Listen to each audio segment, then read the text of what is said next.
Welcome to Padma's video. இப்போ நம்ம உளுந்த வேக வைக்கணும். நான் வந்து 1 கப் எடுக்கிறேன். இது வந்து 50 கிராம் உளுந்து. இந்த உளுந்துக்கு 20 முறுக்கு வருது. நீங்க எந்த கப்ல எடுக்கிறீங்களோ அதே கப்ல தான் அரிசி மாவும் எடுக்கணும். இப்போ இதை வந்து நம்ம குக்கர்ல சேர்த்துக்கலாம். இப்போ இதை நல்லா கழுவிடணும்.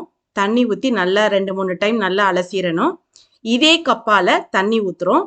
இந்த கப்பால 4 கப் தண்ணி ஊற்றணும். 2 3 4 கப். நீங்க 2 கப் கூட ஊத்தி வேக வைக்கலாம். நம்ம இஷ்டம் தான். ஆனா 4 கப்புக்கு மேல ஊத்தாதீங்க. கரெக்டா இருக்கும்.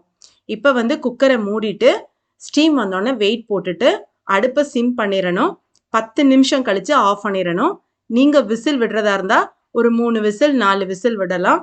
நான் எப்பவுமே அடுப்பை சிம் பண்ணி 10 நிமிஷம் தான் வேக வைப்பேன். அரிசி பருப்பு எல்லாத்தையும். இப்போ ஸ்டீம் எல்லாம் போயிருச்சு. நம்ம திறந்து பார்க்கலாம். சூப்பரா நல்லா மலர்ந்து வெந்திருக்கு பாருங்க. தண்ணி கரெக்டா இருக்கு. நல்லா வந்து அப்படியே நல்ல மைய வேகணும். நறுக்கு பதமா வெந்துடக்கூடாது. இந்த அளவுக்கு நல்லா மாவு மாதிரி வெந்திருக்கணும். அது ரொம்ப முக்கியம். இப்போ இதை வந்து நல்லா ஆற வச்சு மிக்சி ஜார்ல போட்டு மைய அரைச்சிடணும். இப்போ நான் ஆற வச்சிருக்கேன். இப்போ அரிசி மாவு எடுத்துக்கலாம். உளுந்து வந்து இதுல தான் நம்ம எடுத்தோம்.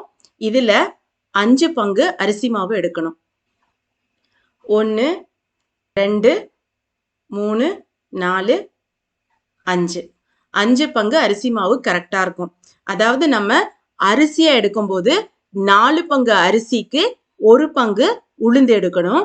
அரிசி மாவா எடுக்கும்போது 5 பங்கு அரிசி மாவுக்கு 1 பங்கு உளுந்து எடுக்கணும். இதுதான் அளவு. இந்த அரிசி மாவு பார்த்தீங்கன்னா வீட்டில் பச்சரிசியை கழுவி நல்லா வெயில்ல காய வச்சு அரைச்சி வச்சிருப்போம்ல, நான் அந்த மாவு தான் எடுத்திருக்கேன். நீங்க கடையில வாங்குற மாவு கூட எடுத்துக்கலாம். எந்த அரிசி மாவா இருந்தாலும் பரவாயில்லை. ஆனா அளவு வந்து 5 பங்கு அரிசி மாவுக்கு 1 பங்கு உளுந்து. அடுத்து எள்ளு, சீரகம், ஓமம் எது வேணாலும் போட்டுக்கலாம். நான் எள்ளு போட்டிருக்கேன். தேவையான அளவு உப்பு போட்டுக்கணும். உப்பு பார்த்து போட்டுக்கோங்க. கூட போயிட போது செக் பண்ணிட்டு பின்னாடி கூட போட்டுக்கலாம். அடுத்து பெருங்காயத்தூள். இதை கொஞ்சம் நல்லா மிக்ஸ் பண்ணி விட்டுறணும். அடுத்து காய்ச்சின எண்ணெய், வெண்ணெய் இல்லைன்னா நெய் எது வேணாலும் எடுத்துக்கலாம். நான் வந்து பட்டர் எடுத்திருக்கேன். ஆனால் வந்து நீங்கள் அப்படியே எடுத்து போடக்கூடாது. ஃப்ரிட்ஜிலேருந்து எடுத்து கொஞ்சம் நல்லா சூடு பண்ணிட்டு போடணும். அப்போ தான் வந்து முறுக்கு மொறு மொறுன்னு இருக்கும். இல்லைன்னா நமுத்து போயிடும். ஈரப்பதமாக போடக்கூடாது. நல்ல வெண்ணெயை உருக்கி நல்லா சூடு பண்ணிட்டு ஒரு 2 ஸ்பூன் போட்டுக்கலாம். உருக்கின வெண்ணெய் 50 கிராம் உளுந்துக்கு 2 ஸ்பூன் கரெக்டாக இருக்கும். இப்போ இதை வந்து ஒரு ஸ்பூன் வச்சு மிக்ஸ் பண்ணி விட்டுறணும். வேக வச்ச உளுந்து நல்லா ஆறுனதுக்கு அப்புறமா நான் அரைச்சிட்டேன். இந்த அளவுக்கு மைய அரைக்கணும். தண்ணி ஊற்றி அரைக்கல. நான் 4 பங்கு தண்ணி ஊற்றி இருந்தேன். அதுவே கரெக்டாக இருக்கு. தேவைப்பட்டுச்சுன்னா தெளிச்சு அரைச்சிக்கோங்க. ஏன்னா நம்ம தண்ணி நிறைய தான் ஊற்றி வேக வச்சிருக்கோம். இப்போ இந்த பச்சரிசி மாவோட இந்த உளுந்தை நல்லா மிக்ஸ் பண்ணிடணும். தண்ணி வந்து நிறைய தேவைப்படாது. ஏன்னா நம்ம ஊற்றி வேக வச்சிருக்கோம் வேற. இப்போ பாருங்க, இப்பவே பிடிக்கிற பதம் வந்துருச்சு. லேசா தண்ணி தெளிச்சு பிசைங்க. நிறைய தண்ணி ஊற்றிடாதீங்க. அப்புறம் மாவு ரொம்ப தளர்த்தி ஆயிரும். கொஞ்சம் கொஞ்சமா தண்ணி தெளிச்சு நல்லா பிசைஞ்சுக்கணும். இப்போ பிசைஞ்சாச்சு. ரொம்ப கெட்டியா பிசையக்கூடாது. பிழியறதுக்கு வந்து ரொம்ப கஷ்டமா இருக்கும். இந்த அளவுக்கு வந்து நீங்க தளர்த்தியா பிசைஞ்சுக்கலாம். இப்போ எண்ணெய் வச்சாச்சு அடுப்புல. நல்லா காஞ்சதுக்கு அப்புறம் மீடியம் ஃப்ளேம்ல வச்சிருங்க. நான் வந்து இந்த 3 கண்ணு இருக்கிற அச்சு தான் எடுத்திருக்கேன். உள்ளுக்குள்ள எண்ணெய் தடவி வச்சுக்கணும். வெளிப்பக்கமும் எண்ணெய் தடவி வச்சுக்கணும். இப்போ நம்ம சுட ஆரம்பிச்சிடலாம். நான் வந்து இந்த வீடியோக்காக இப்படி அடுப்பு மேலே வச்சு சுடுறேன். ஆனால் அடுப்பு மேலே வச்சு செய்யக்கூடாது. எண்ணெய் சட்டியில் கை பற்றும், தட்டி விட்டுரும். ரொம்ப தப்பான விஷயம்தான். ஆனால் நான் வீடியோக்காக பிழியறேன். நீங்கள் கீழே வச்சு பிழிங்க. நான் ரொம்ப கவனமாக பிழியறேன்.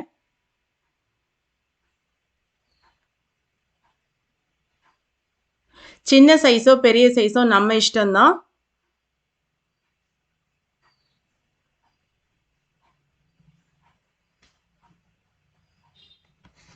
இப்போ மீடியம் ஃப்ளேமில் வச்சு இதை நல்லா ஃப்ரை பண்ணணும்.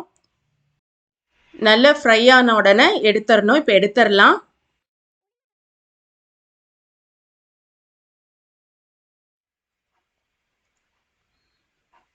எவ்வளோ நல்லா உடையுது பாருங்க.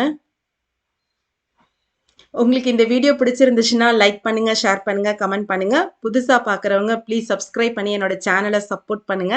மைதா மாவு முறுக்கு செய்யறதுக்கு ஃபர்ஸ்ட் நம்ம அரிசி மாவு 2 கப் எடுத்துக்கணும். அதே கப்பில் 1 கப் மைதா மாவு எடுத்துக்கணும். மைதா மாவும் நம்ம வறுக்க தேவையில்லை, அப்படியே யூஸ் பண்ணிக்கலாம். அரிசி மாவு நம்ம வீட்டில் இருக்க இடியாப்ப மாவு இல்லை கடையில் வாங்குற அரிசி மாவு எது வேணாலும் யூஸ் பண்ணிக்கலாம். காரத்துக்கு ஏற்ற மாதிரி மிளகாத்தூள், கலருக்காக மஞ்சத்தூள், பெருங்காயத்தூள், அடுத்து நம்ம சீரகம் இல்லைன்னா எள்ளு எது வேணாலும் போட்டுக்கலாம். நான் சீரகம் போட்டுக்கிறேன். உப்பு வந்து கொஞ்சம் பார்த்து போட்டுக்கோங்க, டேஸ்ட் பண்ணிட்டு பின்னாடி கூட போட்டுக்கலாம். இதை நல்லா மிக்ஸ் பண்ணிட்டு காய்ச்சின எண்ணெய் வந்து ஒரு 2 டேபிள் ஸ்பூன் அதில் நம்ம சேர்த்துக்கணும். நல்ல சூடு பண்ணணும், நல்ல சூடாகணும். இப்போ ஸ்பூன்லேயே நல்லா மிக்ஸ் பண்ணலாம்.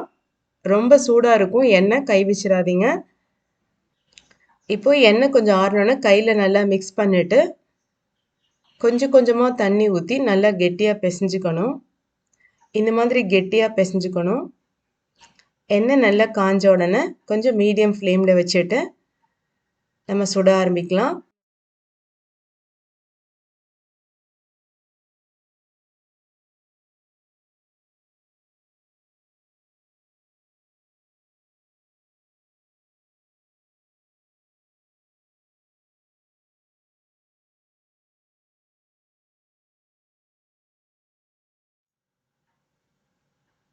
நம்ம நினச்ச உடனே ஈஸியாக செஞ்சிடலாம். இதுக்கு நமக்கு பொட்டுக்கடலை மாவு எதுவும் தேவையில்லை. ரெடி ஆயிடுச்சு, எடுத்துடலாம். சூப்பராக ரெடி ஆயிடுச்சுங்க நம்மளுடைய மைதா மாவு முறுக்கு. நல்ல மொறுமொறுன்னு கிறிஸ்பாக இருக்கும். உங்களுக்கு இந்த வீடியோ பிடிச்சிருந்துச்சுன்னா லைக் பண்ணுங்கள், ஷேர் பண்ணுங்கள், கமெண்ட் பண்ணுங்கள். புதுசாக பார்க்குறவங்க ப்ளீஸ் சப்ஸ்கிரைப் பண்ணி என்னோட சேனலை சப்போர்ட் பண்ணுங்கள். இப்போ நம்ம பொட்டுக்கடலை கலந்து பச்சரிசி மாவில் முறுக்கு சுட போகிறோம். அதுக்கு வந்துட்டு நான் வந்து இந்த கப்பில் 1 கப் பொட்டுக்கடலை எடுக்கிறேன். எந்த கப்பில் அளக்குறோமோ அதே கப்பில் தான் நம்ம அரிசி மாவு அளக்கணும். மிக்ஸி ஜாரில் போட்டு பொடி பண்ணிட்டேன். இப்போ இதை நம்ம சலிச்சிக்கலாம். கட்டாயமாக சலிக்கணும், எப்போவுமே திப்பிகள் இருக்கக்கூடாது முறுக்கு செய்யும்போது.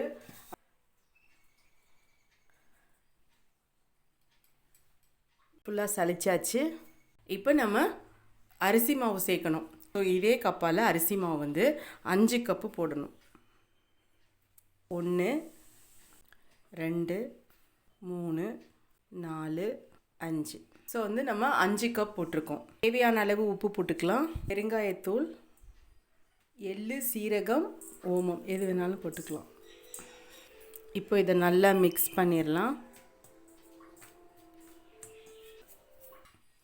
அடுத்து எண்ணெய், நெய், வெண்ணெய் எது வேணாலும் எடுத்துக்கலாம். நான் வந்து வெண்ணெய் எடுத்திருக்கேன். நல்லா உருக்கி சூடாக இருக்குது.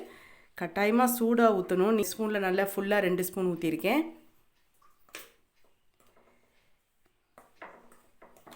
இதை மிக்ஸ் பண்ணிக்கலாம்.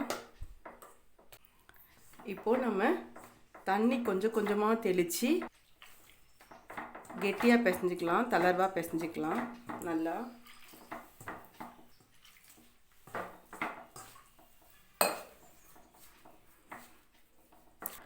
ஸோ பிசைஞ்சாச்சு. இந்த அளவுக்கு நல்லா சாஃப்டாக பிசைஞ்சுக்கோங்க.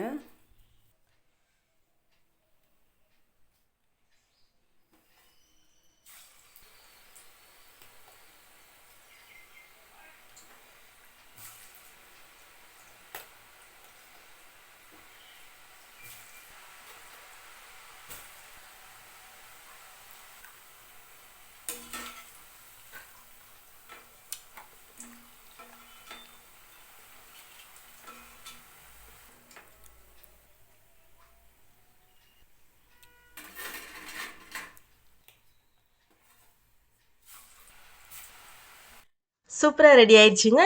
பொட்டுக்கடலை மாவும் பச்சரிசி மாவும் சேர்த்து செஞ்ச முறுக்கு. நீங்களும் இந்த மெத்தடில் ட்ரை பண்ணி பாருங்கள். நல்ல பொறு பொறுன்னு இருக்கும், டேஸ்ட்டாகவும் இருக்கும். எவ்வளோ நல்லா உடையுது பாருங்க. பொறு பொறுன்னு இருக்கும். உங்களுக்கு இந்த வீடியோ பிடிச்சிருந்துச்சுன்னா லைக் பண்ணுங்க, ஷேர் பண்ணுங்க, கமெண்ட் பண்ணுங்க. புதுசா பார்க்குறவங்க ப்ளீஸ் சப்ஸ்கிரைப் பண்ணி என்னோட சேனலை சப்போர்ட் பண்ணுங்க. தேங்க்ஸ் ஃபார் வாட்சிங்.